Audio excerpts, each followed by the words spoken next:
Hey everyone, Blue Goblin here. Welcome to my comic book review for books that came out on the week of October 14th, 2009. We got 7 books to cover, so let's just go ahead and get started. First, we're going to start with Uncanny X-Men, number 516. This book sucked, so really nothing else to do with it except for this. We don't want the...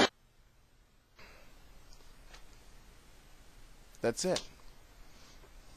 Let's just move right on. Next up, Web of Spider-Man, number 1. Now, sorry, this is Web of Spider-Man number 1, but wrong version. Excuse me. Here we go. Web of Spider-Man number 1. Yeah, this is the one. Even though I prefer the older version, the older version was much better, but this one was okay. Gotta admit, I'm not a fan of the whole all the Clone Saga characters coming back into play. Not a fan of Ben Reilly. Never was that big a fan of Ben Reilly. Not a fan of Kane, but the story was well told. It's one of those stories where you had to read almost every speech bubble in order to say, oh, I get it now. You know, it's one of those kinds of stories. At least it was for me. And this is a continuation for the stories involving Spider-Girl, which is a nice little addition. And thank God they considerably dropped. I think they've dropped Amazing Spider-Man Family, which was a $5 series. So thank God they dropped that and went back to good old-fashioned Web of Spider-Man stuff. Alright, next up, Merc with a Mouth celebrates a milestone. Deadpool 900. 900. What a crack of shit. Okay. I was considering passing on this book, and thank God I didn't, because after reading this book, I could say I'm a Deadpool fan yet again.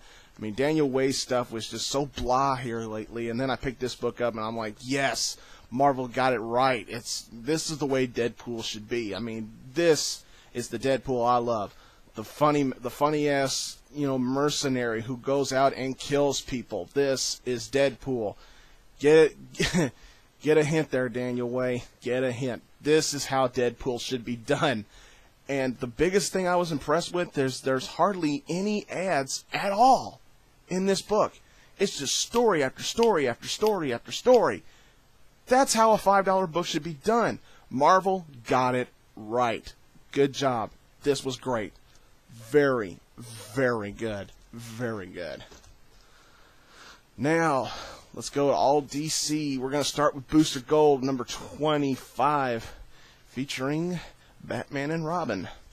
Okay, I've always been a fan of Booster Gold. Booster Gold, I was talking with some friends of mine at the comic book shop at Arkham Comics when I picked this up, and I said, Booster Gold is probably one of the most underrated series in DC right now.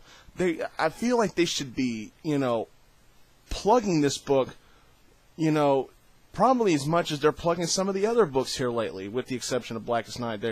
Blackest Night still deserves top billing. Yeah, but Booster Gold is one of those series that should keep getting plugs and should be marketed better, because it's so good. It's so well told. Booster explains to Batman and Robin about how he knows certain things, how they really happened in the past, and all the explanations that we got in the historical archives are all just cover-ups. It's just brilliantly done. Some good stuff, some good dialogue between the characters, and the ending was such. It was supposed to be one of those heartfelt moments, but it was classic. I mean, Booster Gold has been a phenomenal series, and why DC's not hyping it as well as they should, that's the biggest mystery to me. Let's go on to Batman. Batman number, sorry about this, 691. I know, I gotta memorize these issue numbers more. I gotta say, this is a great cover. Let me hold it up again in case you didn't catch it. That is just an awesome cover. I mean, this finally answers the question as to who was kicking Batman's ass, a few issues back. And it's nicely told. It's nicely written, and Mark Bagley's artwork is just beautiful in this book.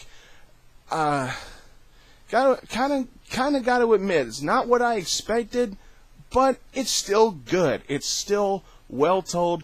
Black Mask has a good role in this book. Sorry, that's a small little spoiler there. But all in all, this is a good Batman series. You know, and for those fans who don't like the fact that Dick Grayson's Batman, you need to give this a try. I mean, it's not really that bad. It's pretty damn good. I was thoroughly impressed. You know, I was one of the fans who probably wasn't ready to let go of Bruce Wayne, but after reading the stuff that's been going on here lately, I'm kind of impressed. Gotta say that. Alright, let's go on to the Blackest Night shit. That's probably why you're really watching this, right? Green Lantern Corps number 41. To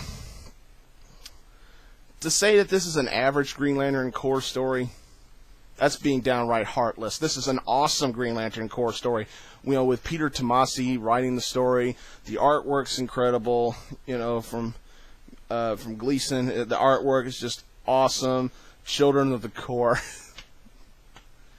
kind of like a wink, wink, nudge, nudge. You know, yeah. But this is another brilliantly told story. I mean, the other members of the Corps. Finally, we get some torture for the other Green Lanterns besides Hal and John. You know, Aricia's torture is probably my personal favorite in this book.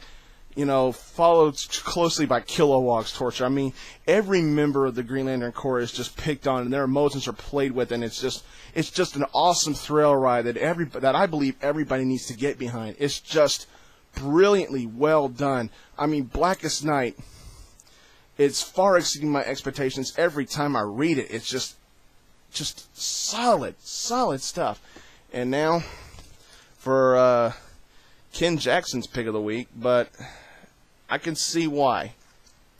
Blackest Night Batman number 3, wrapping up the Blackest Night Batman miniseries with beautiful storytelling, beautiful artwork. Once again, it's done by Peter Tomasi.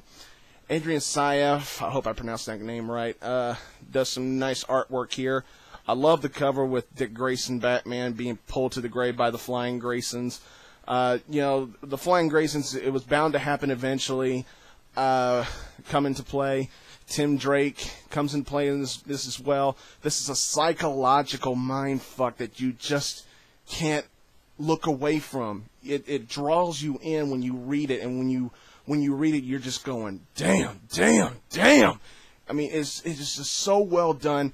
I'm wondering if for the people who are buying into Blackest Night, are they going to get everything Blackest Night, or are they just going to get the main story? Because if you're only going to follow the main issues, then you're missing out on a real good one here. Blackest Night Batman number 3, a true gem, very, very well worth $2.99. Probably one of the better books of this week. Just brilliant stuff. Well, that's all I got for this week. Thanks for watching, everybody. Don't forget to subscribe. Remember, catch me either on YouTube or Facebook. And remember, you can also follow me on Twitter at twitter.com/blugoblin01. So, until next time, everybody, I'll see you later.